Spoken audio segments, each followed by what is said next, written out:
Karnataka media news ನೊಂದವರ ಧ್ವನಿಗಾಗಿ, ಭ್ರಷ್ಟಾಚಾರದ ವಿರುದ್ಧವಾಗಿ ಸದಾ ಸಿದ್ಧ 24x7.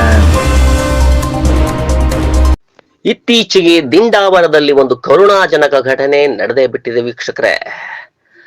ಸಾರ್ವಜನಿಕರ ಆಸ್ಪತ್ರೆಗೆ ತುರ್ತು ಪರಿಸ್ಥಿತಿಯ ಸಂದರ್ಭದಲ್ಲಿ ಹೋದ್ರೆ ಚೆಕಪ್ ಆಗಿಲ್ಲ, ಯಾವುದೇ ಟೆಸ್ಟ್ ಆಗಿಲ್ಲ ಎಂದು ನಾವು ನೋಡೋಕೆ ಆಗಲ್ಲ, ಹೋಗಿ ಎಂದು ಕಳುಹಿಸಿ ಬಿಟ್ಟಿದ್ದಾರೆ ದಸೂಡಿಯ ಸರ್ಕಾರಿ ಆಸ್ಪತ್ರೆ ಸಿಬ್ಬಂದಿಯವರು. ಕೊನೆಗೆ ಹಿರಿಯೂರಿಗಾದ್ರೂ ಹೋಗೋಣ ಎಂದು ಹೊರಟಿದ್ದಾರೆ. ಅಷ್ಟರಲ್ಲಿಯೇ ಪಾಪ ಅಮಾಯಕ ಗರ್ಭಿಣಿ ಹೆಣ್ಣು ಮಗಳಿಗೆ ಈ ರೀತಿ ಕಳುಹಿಸಿ ಕೊನೆಗೆ ರಸ್ತೆ ಬದಿಯಲ್ಲಿ ಮಗುವಿಗೆ ಜನ್ಮ ನೀಡೇ ಬಿಟ್ಟ ತಾಯಿ. ಇಂತಹ ದುರ್ಘಟನೆ ಹಿರಿಯೂರು ತಾಲೂಕು ದಿಂಡಾವರ ಗ್ರಾಮದಲ್ಲಿ ನಡೆದುತ್ತಿದೆ. ಏನೇ ಆಗ್ಲಿ, ಆಸ್ಪತ್ರೆಯ ಸಿಬ್ಬಂದಿಗಳು ರಾತ್ರಿಯ ವೇಳೆ ಆ ಪಂಚಾಯಿತಿ ವ್ಯಾಪ್ತಿಯಲ್ಲಿ ಬರುವಂತಹ ಗರ್ಭಿಣಿ ಹೆಣ್ಣು ಮಕ್ಕಳಿಗೆ ತುರ್ತು ಸಂದರ್ಭದ ಸಮಯದಲ್ಲಿ ಚಿಕಿತ್ಸೆ ಸಿಗದೆ ಹೋದ್ರೆ ಇದೇ ಪರಿಸ್ಥಿತಿ ಆಗುವುದು. ಸರ್ಕಾರ ಯಾವ ನಿಟ್ಟಿನಲ್ಲಿ ಕೆಲಸ ಮಾಡುತ್ತದೆ ಅಂದ್ರೆ ಅದಕ್ಕೆ ಸಾಕ್ಷಿ ಇದೇ ಅನಿಸ್ತದೆ. ವೀಕ್ಷಕರೇ, ಏನೇ ಆಗ್ಲಿ, ಅಲ್ಲಿನ ಜನರು ಎಚ್ಚೆತ್ತುಕೊಳ್ಬೇಕು, ಅಲ್ಲಿನ ಪಂಚಾಯಿತಿಯವರು ಎಚ್ಚೆತ್ತುಕೊಳ್ಬೇಕು. ಹಾಗಾದ್ರೆ ಈ ವಿಷಯಕ್ಕೆ ಸಂಬಂಧಪಟ್ಟಂತೆ ಸ್ಥಳೀಯರು ಏನ್ ಹೇಳ್ತಾರೆ ಕೇಳೋಣ ಬನ್ನಿ. ಸರ್, ಏನಾಯ್ತು ಸರ್ ಅಲ್ಲಿ ದಿಂಡಾವರ ಹಾಸ್ಪಿಟ್ಲ್ ಮುಂಭಾಗ?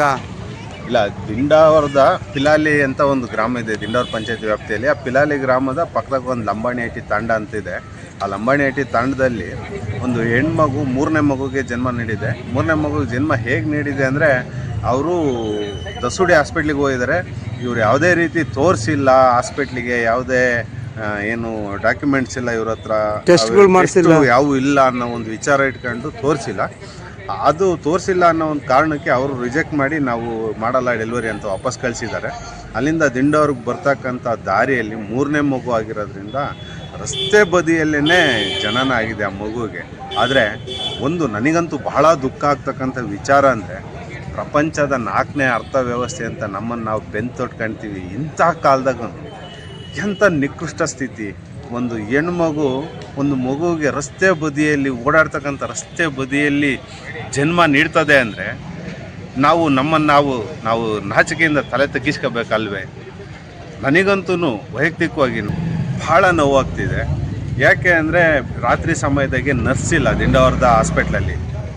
ಆ ಒಬ್ಬರು ನರ್ಸ್ ಇದ್ದಿದ್ರೆ ಅನುಕೂಲ ಆಗೋದು. ಬಹುಶಃ ಕೆಲವು ಡಾಕ್ಟ್ರುಗಳು ಅವರೆಲ್ಲ ಹೇಳಿದ ಪ್ರಕಾರ, ಕೆಲವರು ಡಾಕ್ಟ್ರುಗಳು ಯಾವುದೇ ರೀತಿ ಟೆಸ್ಟ್ ಮಾಡಿಲ್ಲ ಅಂದರೆ ಮುಟ್ಟಲ್ಲ, ಯಾವ ಡಾಕ್ಟ್ರ್ ಆಗಲಿ ಯಾವ ನರ್ಸ್ ಆಗಲಿ ಮುಟ್ಟಲ್ಲ ಅಂತ. ಆದರೆ ದಿಂಡಾವರದ ಮಾಹಿತಿ ಬಂದಿದೆ. ಡಿ ಗ್ರೂಪ್ ನೌಕರೇ ಲೇಡಿ ಮಂಜಮ್ಮ ಅಂತೇಳಿ ಆ ಹೆರಿಗೆಯನ್ನು ಮಾಡಿಸಿದ್ದಾರೆ. ಅವರಿಗಂತೂ ನಾನಂತೂ ಕೃತಜ್ಞನಾಗಿರ್ತೀನಿ. ಯಾವುದೋ ಒಂದು ಮಗುವಿಗೆ ಜನ್ಮ ಕೊಟ್ಟರಲ್ಲ ಅಂತ ಸನ್ನಿವೇಶದಾಗಿ. ಅದಾದ ನಂತರ ಆಂಬುಲೆನ್ಸ್ ಬಂದಿದೆ, ಕರ್ಕೊಂಡೋಗಿದೆ. ಆದರೆ ದಿಂಡಾವರದಾಗ ಒಬ್ಬರು ನರ್ಸನ್ನು ರಾತ್ರಿ ಸಮಯದಾಗೆ ಇಟ್ಟಿದ್ದಿದ್ರೆ ಇಷ್ಟೊಂದು ನಿಕೃಷ್ಟವಾಗಿ ಆಗಿರ್ತಿರ್ಲಿಲ್ಲೇನೋ ಅನ್ನೋದು. ಆನಂತರ ದಿಂಡಾವರ ಮತ್ತು ಅಥವಾ ಕಲ್ವಳ್ಳಿ ಭಾಗ ಇನ್ನೂ ಸಾಮಾಜಿಕವಾಗಿ, ಆರ್ಥಿಕವಾಗಿ, ಶೈಕ್ಷಣಿಕವಾಗಿ ಹಿಂದುಳಿದಿದೆ. ಜನಗಳು ಪ್ರಜ್ಞೆ ಇಲ್ಲದಂಥ ಸ್ಥಿತಿಯಲ್ಲಿದ್ದಾರೆ. ಇವ್ರಿಗೆ ಯಾವುದಾದ್ರೂ ಮೂಲವಾಗಿ ಒಳ್ಳೆ ಸ್ಕೂಲ್ಗಳು, ಶಾಲೆಗಳನ್ನು ತೆರೆದು ಆ ಭಾಗನ ಉದ್ಧಾರ ಮಾಡಬೇಕು. ಈಗ ಹಾಸ್ಪಿಟಲ್ ನಮ್ಮ THO ಇಲ್ಲಿ ಇವ್ರಿಗೆ ಏನು ಹೇಳಕ್ಕೆ ಇಷ್ಟಪಡ್ತೀರಾ ಸರ್? THO ಅವ್ರಿಗೆ ಈಗ ದಿಂಡಾವರದಲ್ಲಿ ಬಂದಿರೋರು ಪೃಥ್ವಿರಾಣಿ ಅಂತ ಡಾಕ್ಟ್ರು. ಅವ್ರು ಬಂದ ಮೇಲೆ OPDಯಲ್ಲಿ 20-30 ಜನ ಇರ್ತಕ್ಕಂಥ OPD 100-120 ಜನಕ್ಕೆ ಹೋಗಿದೆ. ಗುಡ್, ಅವ್ರು ಚೆನ್ನಾಗಿ ಮಾಡ್ತಿದ್ದಾರೆ. ಆದರೆ ನಾನು THO ಅವ್ರಿಗೆ ಕೇಳ್ಕೊಳೋದು ಇಷ್ಟೇ, ರಾತ್ರಿ ಸಮಯದಲ್ಲಿ ಒಬ್ಬ ನರ್ಸನ್ನು ದಿಂಡಾವರದಲ್ಲಿ ಇರಿಸಿ, ಕಾಯ್ದಿರಿಸಿ ಅನ್ನೋದೇ ನಾನು ಹೇಳ್ಕೊಳೋದು. 24x7 ಯಾವಾಗಲೂ ದಿಂಡಾವರದ ಹಾಸ್ಪಿಟ್ಲು ಬಾಗಿಲು ತೆಗೆದಿರಲಿ ಅನ್ನೋದೇ ನನ್ನ ಬೇಡಿಕೆ. ನನ್ನ ಹೆಸರು ಚಂದ್ರಗಿರಿ, ದಿಂಡಾವರ ಗ್ರಾಮಸ್ಥ ದಿಂಡಾವರ.